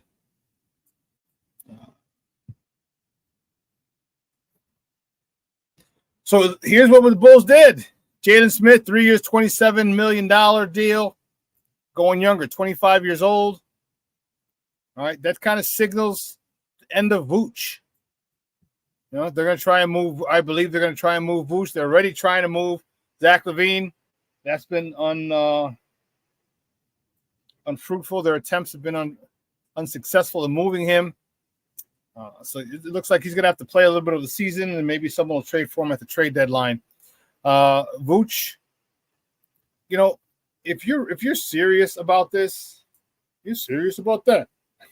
If you're serious about this young youth movement, then I think Jalen Smith needs to start. All right, I think he needs to start. And I know Vooch is making a lot of money, a heck of a lot more money. But Vooch, if you cannot get rid of him, Vooch has value. You put Vooch on a second unit and just say, go ham. You don't got to worry about defense as much. I need you to score. You get 20, 25 out of Vooch every night. Now you're going up against backup centers, going up against guys, and if the starting center's out, the backup's got to be in the starting lineup, and now he's got a 10-day contract kind of guy who's guarding him. Vooch can be extremely, extremely, extremely effective. So it's not, yeah, you want to trade Vooch, but if you can't, I'm more than okay with keeping him. More than okay. You know? Yeah, Cornelius. Yeah, I hear you. I hear you. You know, it's DeMar's probably gonna walk, but they're going in a youth movement, which they should have done years ago. Okay, they should have done years ago. I don't know, King. To me, with the whole thing with Patrick Williams, everything's in his head. That's the problem I have. You know, maybe you're right, because we've seen him take over games. We've seen him when DeMar is out and Zach was out. We've seen him take over games in Summer League. We've seen him take over games in the regular preseason. We've seen him take over games in the regular season. You're like, this is what I need from you on a consistent basis. He doesn't give it to us consistently. He doesn't give us that effort consistently. We see the flashes and we're like, damn, dude, what are you doing? Dude, your boy Scotty Barnes just got a crazy deal. Crazy deal. Oh my God, I guess you got a crazy deal too. I guess, you know, you got a crazy deal too. You got 5 years, 90. Is that what it is? 5 years, 90? Yeah. 5 years, 90 mil. Now what you do, your boy Scotty Barnes got a much bigger deal than that, but whatever.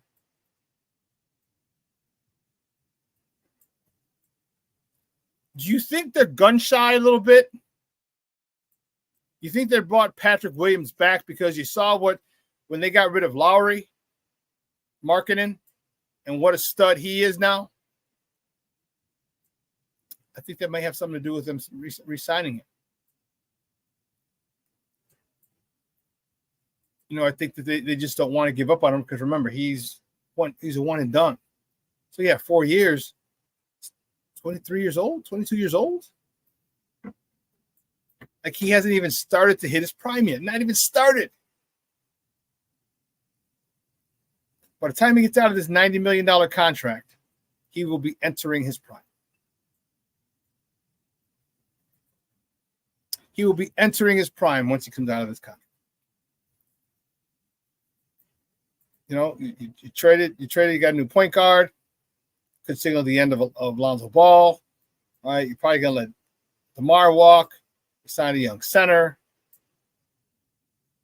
Trade out Caruso.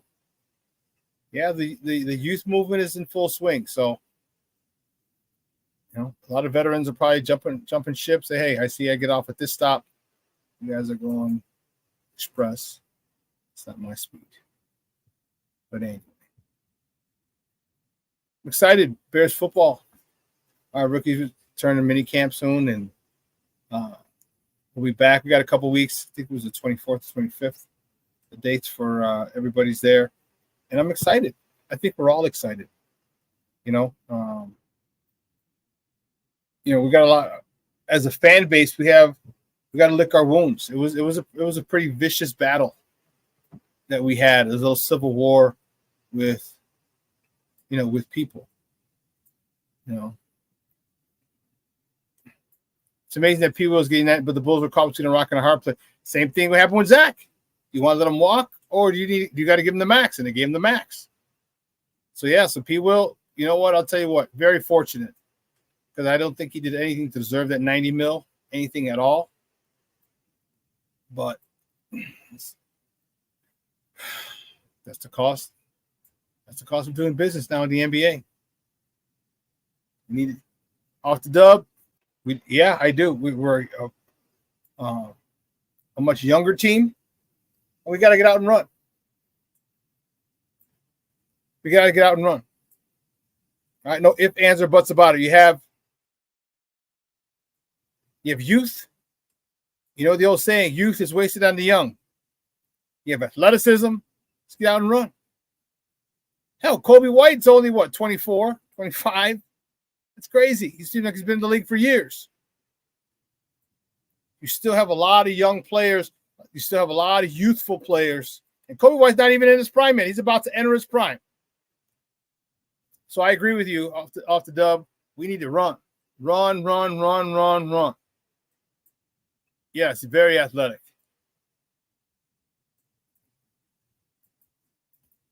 Michelle, we might have to eat some of his contract too. We might have to eat some of that bad boy. I'm okay with that. At least for the first year. After that, no, homie, you got to foot the bill on this one. But back to the Bears. I'm excited, man. You know, Hall of Fame game coming up.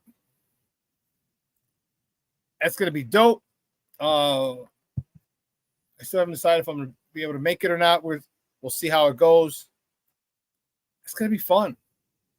All right, it's going to be fun. There's going to be a lot of people, and I know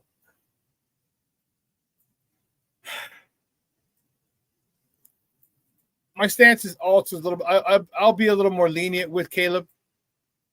Okay.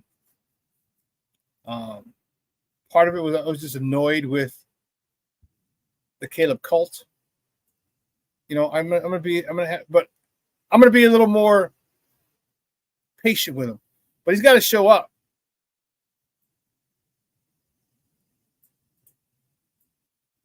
You know, he's gonna make mistakes, but he's insulated. They brought in so many guys, so many weapons for this guy. He'll have his leash won't be as long, but it's not going to be short either.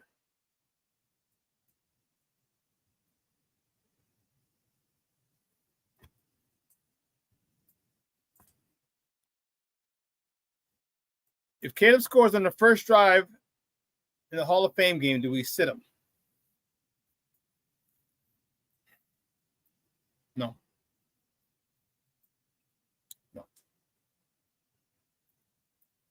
I still say he plays the whole first quarter. I would say the first half, but you guys think I'm crazy. And I say the first half because of this. You get granted an extra game because a couple of Bears are going into the Hall of Fame. Mongo's one of them, Devin Hester, Julius Peppers before he defected and went to Green Bay and incest kissing cousin country.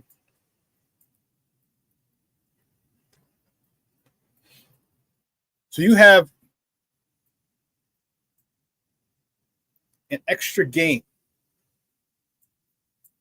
and you're playing against someone different.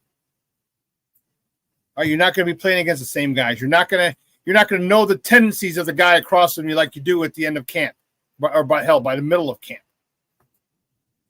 Okay, now it's live. These are real bullets. I understand you're saying it's preseason. It doesn't matter. You got guys who are trying to win jobs.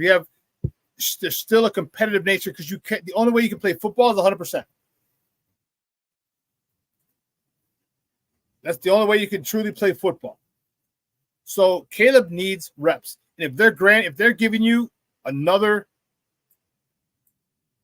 game in this Hall of Fame game, you best use it. You best use it for reps. Like I said, I'd say the whole first half. People are going to think I'm crazy. But just because he plays the whole first half doesn't mean that he's going to be dropping back and throwing the ball all the time. There's a lot of things you can work on. You can work on cadence, work on the run game, work on the play action game, work on the straight drop back. So many different things you can work on. This offense needs to get in sync and fast. The first 9 weeks, they got to come out 7-2, at the worst 6-3, at the worst. So how are they going to gain chemistry? Only way you gain chemistry is by playing games.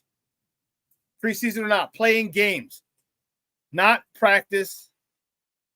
And I think we have it in a squad. This team coming over this year as well. Anyway, you need reps. You need real reps. So I say first half. But most people are going to say no, one series. It's not going to get it done. Not going to get it done, in my opinion. All right. So off the dub, yeah, no more. Keep him in. Even if they go down and score the first drive, keep him in. Because you want to see what he does when he doesn't score. He's shown he's a leader. He's shown he's a leader. So let him lead. Say, hey, listen, you know what? That drive went bad. Couldn't get a score. Went out, turnover, run down, pick, fumble, whatever. How does he lead at that point? Do they follow him at that point? These are all things that you have to figure out. You got to figure out. Position battles are going to be crazy. A lot of position battles. All right. I think the offensive line is set. I think Bates is going to be the starting center.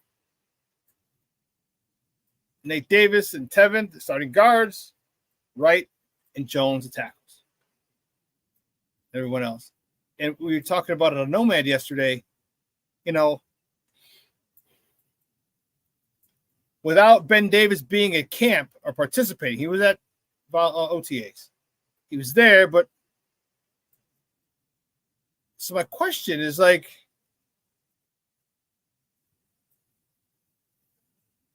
is he motivated? Have they talked to him and said, I need you out there? Or is he going through another family situation? It's not out of the realm of possibility that his cousin is sick or his brother is sick or his you know what I mean? We hope that's not the case, but sometimes life doesn't work out the way we want it. I think we can all agree on that one. But I want to see him out there, and I get it. We were talking with yesterday. I know, man, he didn't have to be out, voluntary. He didn't have to be there, so he wasn't. He was at mandatory, but he didn't participate. But for me, I need to see him participate because I want to know as a teammate that he's there, that he's 10 toes down for us. I need to know that. Because don't come at me, you're a great guard, but I don't have a full commitment from you.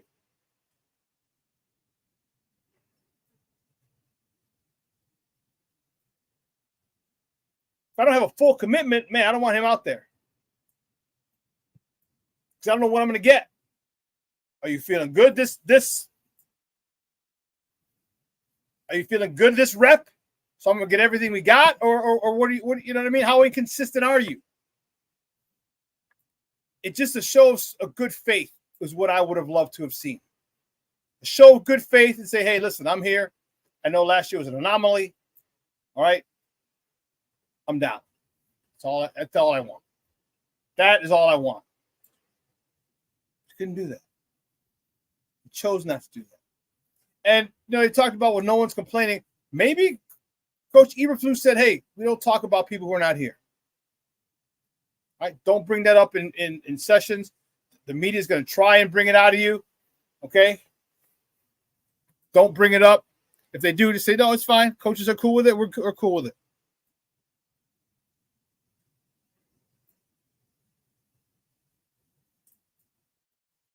Believe me, I think they're being coached. Because I know some people are probably not happy. Unless there's a family situation again, then no, of course. But they're not going to tell us now. All right, they're not telling us. But Nate's got to do, barring a family situation again, Nate's got to show out. Because I am adamant about moving Tevin over to the right side and Nate to the left side. If Nate, you can't do it, or you're still lackadaisical, guess what? You can be replaced. Listen, 2 hours is coming and gone. I want to thank my guests, Jason Palmer, for coming in, joining, and talking Sky basketball with me. And I also want to thank Ron Luce from the On Tap Sports Net for coming in, talking Blackhawks hockey with your boy. Guys, it's Hump Day. It's July 3rd. If you celebrate the 4th, there'll be a lot of people blowing off fireworks tonight. Be safe. I'm heading down to the lake. With a few of my cousins, we're going on a boat. Catch the fireworks downtown. So I'll be downtown tonight with family. And remember, I told you, make sure you spend time with family and friends and loved ones over the holidays and continue to make memories, because at one point, that's all you're going to have. Take pictures. Don't worry about it. If mandatory camp starts and he ain't practicing, I'm done talking about it. I am too. You know what, King Booker World? Bump him. Bump him. You're damn right. Bump him. All right, Tevin, right side. And Cortland, you're a left guard, period.